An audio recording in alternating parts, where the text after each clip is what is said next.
नमस्कार दोस्तों, स्वागत है आप सभी का अनटोल्ड हिस्ट्री में। दोस्तों, अभी छठ का पर्व चल रहा है और आप सबको पता है कि छठ एक बुद्धिज़्म का पर्व है। हालांकि उसको लोग ये बात जानते नहीं हैं। आपने वहाँ पे देखा होगा कि जब भी पब्लिक जाती है छठ के त्यौहार मनाने के लिए तो बीच में एक स्तूप बनाया जाता है और उसी स्तूप के चारों बगल मनौती स्तूप बेसिकली कहा जाता है। चारों बगल महिलाएं बैठती हैं और फिर वहाँ पे मन्नत मांगती हैं। फिर चूँकि प्राचीन काल में समय देखने की परंपरा नहीं थी तो सूर्य का ही इस्तेमाल डायरेक्ट किया जाता था समय देखने के लिए। तो वो शाम को देखती हैं कि सूर्यास्त हो गया तो देन वो नदी का जो सरोवर है, तालाब है, वहाँ से वापस लौट आती थी।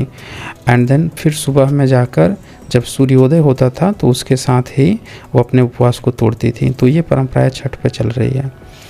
ऐसे में बहुत सारे लोग हैं अब इन सच्चाई को जानने लगे हैं। वो लोग लगातार जुड़ रहे हैं, वो अपनी प्रतिक्रिया दे रहे हैं। ऐसे ही एक तार्किक व्यक्ति से हमारी बातचीत हुई है। उन्होंने जुड़कर इस पर अपनी बातें रखी हैं। उनकी बातों को आप ध्यान से सुनिए, वीडियो को अंतिम तक देखिए, आपको काफ़ी कुछ जानने को मिलेगा।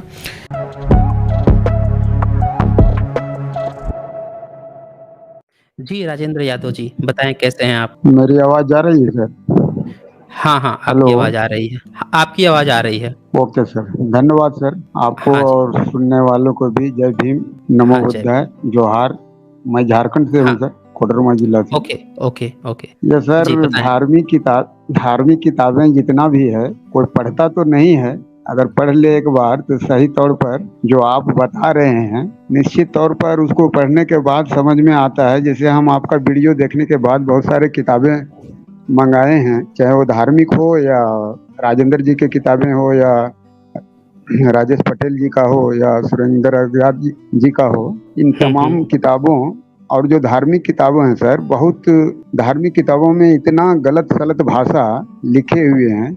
अब जैसे अभी गरुड़ पुराण की बात कर रहे थे, उसमें जी। सर एक जगह हम सुने थे कि औरतों को जो है ना सर, नारियों को पेट को नर्क माना गया है, समझिए ना। इस तरह की भाषा को इन लोग और लोग सर आराम से सुन भी लिया करते हैं, उसका कोई विरोध नहीं करते हैं, समझिए ना। अगर मान हाँ लीजिए हाँ।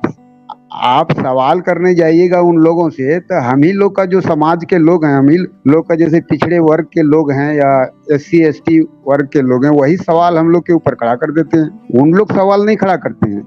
जो इसको लिखे हैं या ये जो बोलते हैं उन लोग इस पर सवाल नहीं खड़ा करते हैं सर। हमारे बीच हमारे ही लोग, जैसे राज रतन सर जी एक बार बता रहे थे कि सबसे पहले हमारे समाज के ही लोग हम पे आ जाते हैं और वही सवाल खड़ा कर देते हैं। इस तरह का सर हम देख रहे हैं। हम तो एक छोटा सा गांव में रहते हैं और जिस तरह से ये अभी धार्मिक जो भावनाओं जो हो रही है, जो हिंदू मुसलमान गांवों तक भी पहुंच गया है सर। ये गांव तक भी पहुंचकर और ये तमाम तरह के आप देखते हैं। हम लोग इधर गांव में रहते हैं तो हमको लगता है 365 दिन साल में होता है और 300 से ऊपर सर त्यौहार हम लोग मना लेते हैं यहाँ पर। इस तरह का त्यौहार, एक त्यौहार खत्म नहीं होता है। जैसे अभी धनतेरस शुरू हुआ, तुरंत आ गया दीपावली के बाद गोवर्धन पूजा, उसके बाद छठ पूजा।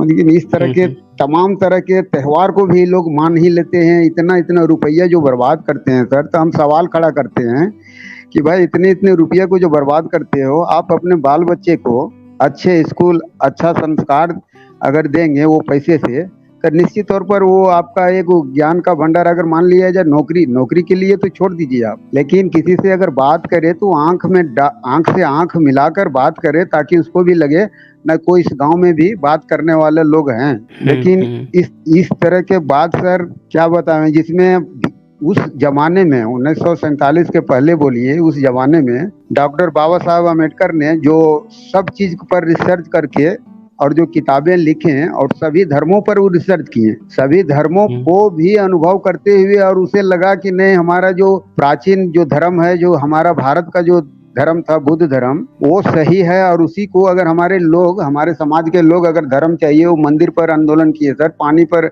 आंदोलन किए। उसके बावजूद भी उस जमाने में उसको उठा पटक के फाइलें दे रहे थे। पानी पीने का अधिकार नहीं था, मंदिर जाने का अधिकार नहीं था, और अभी भी जाने का अधिकार नहीं सर। जबरदस्ती अभी देखिए राजस्थान में एक दुर्गा पूजा करने गया मंदिर में घुसकर, उसको भी पीट दिया गया वहां पर। अभी वो उन लोग भी उस धर्म छोड़कर और बुद्ध में जा रहे हैं। तो इस तरह का सर बाबा साहब ने उस समय उस जमाने में ऐसा ऐसा आंदोलन चलाया और चला के अपने समाज को जागरूक किया, और जागरूक करने के बाद बोला अगर धर्म ही हमारे लोगों को चाहिए तो भाई सबसे अच्छा तो बुद्ध धर्म है, हम क्यों नहीं बुद्ध धर्म को अपनाएं। तो निश्चित तौर पर इस तरह का है सर, बहुत सारी बातें हैं, लेकिन आपके पास बहुत सारे लोग भी हैं, इसलिए हम अपना बात अब यहीं पर रोकते हैं सर। आपको बहुत बहुत धन्यवाद, आप जो भी काम कर रहे हैं ये काबिले तारीफ है सर। ये दूसरी बार है आपका स्टूडियो में मेरा। Okay okay okay okay Rajendra ji, okay, बहुत शुक्रिया आपका, बहुत आपने खूबसूरत बातें बताई हैं और इस तरह से आप आगे, हाँ, आगे भी जुड़े हैं और अपनी बातें रखिएगा। ठीक है सर, हम बराबर 2-4 का बाद हम जुड़ते रहेंगे सर। आपसे बहुत हम सहमत हूँ, आपको जितना भी तारीफ किया जाए सर। मेरे पास क्या है अभी आर्थिक स्थिति थोड़ा जो है ना वो थोड़ा ये नहीं है जो आपको हम, कोई बात नहीं, आप लोग जो यहाँ पे आते हैं जी, और आप लोग जो यहाँ पे आएंगे और वीडियो शेयर करते हैं वो सबसे बड़ा हमारे लिए समर्थन है। हाँ सर, हम तो शेयर करते हैं और बहुत सारे सब्सक्राइबर भी बना दिए हैं, लाइकर भी, और सुन भी रहे हैं सर। हम 25-30 लोगों को हम अपने ग्रुप में जो हैं और बच्चों लोगों को भी आपके तरफ आकर्षित कर रहे हैं। एक लास्ट सर हम आपसे शेयर करना चाहते हैं। हाँ जरूर सर, एक मेरे साथ जो घटना हुआ था समझिए ना, जमीन गया है यहाँ देखिएगा, आपको आप भी जानते होंगे, कोडरमा थर्मल पावर डीवीसी के नाम से है, कोडरमा थर्मल पावर प्लांट। तो कुछ लोगों का जमीनें गई थी, तो आंदोलन हो रहा था। उस आंदोलन में डीसी साहब और जो यहाँ के चेयरमैन थे वो एक सहमति बनाए कि लैंड लूजरों को ड्यूटी दिया जाए। क्या है सर, मेरा नानी का नाम से जमीन गया था, मिश्रा जी वहाँ का मैनेजर थे, वो बोलते हैं कि हिंदू लॉ में नहीं जो है सो लिखा हुआ नहीं है, आपका तो रोजगार मिलेगा नहीं। हम बोले हिंदू लॉ में नहीं लिखा हुआ है तो हमको तो आप लिख के दीजिए तब ना हम कोर्ट जाएंगे। तो वो तो लिख के देने के लिए तैयार नहीं था सर। तैयार जब नहीं हुआ तो हम आरटीआई लगा दिए उसके ऊपर। आरटीआई लगाए तो उसको जवाब देने में नहीं फटने लगा, और जब फटने लगा तो लास्ट में मजबूरन सर हम दिल्ली तक लिख दिए, आरटीआई लगा दिए केंद्रीय सूचना आयोग तक, और इधर राज्य सूचना आयोग तक लगा दिए। तो इन लोग को तो हल्ला गुल्ला मचना शुरू कर दिया, तो हमको जाके फिर रोजगार दिया सर, समझ गए। नहीं तो हम बोल रहे हैं कि देखिए आप लोग जो है सो महिलाओं को जिस तरह से ये प्रोडक्शन आपका बिजली उत्पादन करते हैं ना, वो महिला को भी अधिकार है, और आप जो प्रोडक्शन कर रहे हैं ना उसी तरह से महिलाओं को मत समझिए कि वो बच्चा प्रोडक्शन करने वाली फैक्ट्री है, सो समझ गए ना। हम पूरा लड़े उन लोगों से सर, तब हमको जो है सो रोजगार अभी दिए हैं। और ये बात है सर, ये इस तरह से ये ब्राह्मणिकल लोग जो है ना औरतों को अधिकार देने के पक्ष में ही नहीं है, और जो जिसमें शूद्र लोग आते हैं, जिसमें हम लोग जो दबे कुचले लोग आते हैं, उन लोगों को इन लोग कभी अधिकार दे नहीं। देखिए सर, अभी जब मंडल कमीशन लागू हुआ उसके बाद देखिए सरकारी संस्थाएं जो है तो सब निजीकरण हाथे जा रही है, और निजीकरण में कहीं तो आप मान लिया जाए वहां पर आरक्षण की बातें नहीं हो रही है, समझिए ना। आरक्षण की जब बातें नहीं हो रही तो हम लोग जैसा सदियों से मान लिया जाए जो सदियों से दबाए गए थे, फिर उसी जगह पर हम लोग पहुंच रहे हैं 14वीं 15वीं 17वीं सदी में। जो हम लोग को आज जो अधिकार मिला था, अगर ज्योतिबा फुले अगर लड़े नहीं रहते आरक्षण के प्रति, निश्चित तौर पर आज लोग आरक्षण नहीं पाते। बाबा साहब को तो बदनाम करते हैं, बाबा साहब तो गुरु माने हैं ना उन लोगों को, कि हमारा गुरु मान लिया ज्योतिबा फुले हैं और बुद्ध जो हैं वो हैं, इन लोगों को गुरु मानकर आपका साहू जी महाराज हैं जो उनको पढ़ाए थे।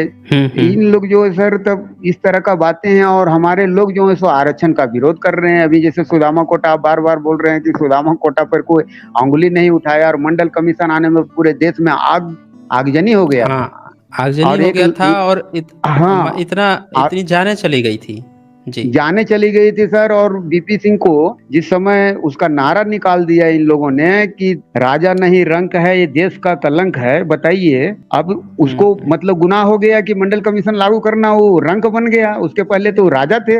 ये है सर इन लोगों के अंदर में दुर्भावना कि पिछड़ी जातियों को, दलित जातियों को मतलब हक न मिलने पाए, और आज भी यही सिस्टम लागू होने जा रहा है। ओबीसी के नाम पर ही जो प्रधानमंत्री हमारे बने हुए हैं, पूरी संस्था को सर निजी हाथों में देते चल गए हैं। ओबीसी चादर ओढ़ लिए हैं, और इस चादर के अंदर मनी जो है सो सब चीज छुपाते चले जा रहे हैं। यही बात है सर, और बाकी बाद में बात होते रहेगी सर। धन्यवाद जी जी, ओके, शुक्रिया आपका। शुक्रिया सर। चलें आगे हम लोग बढ़ते हैं।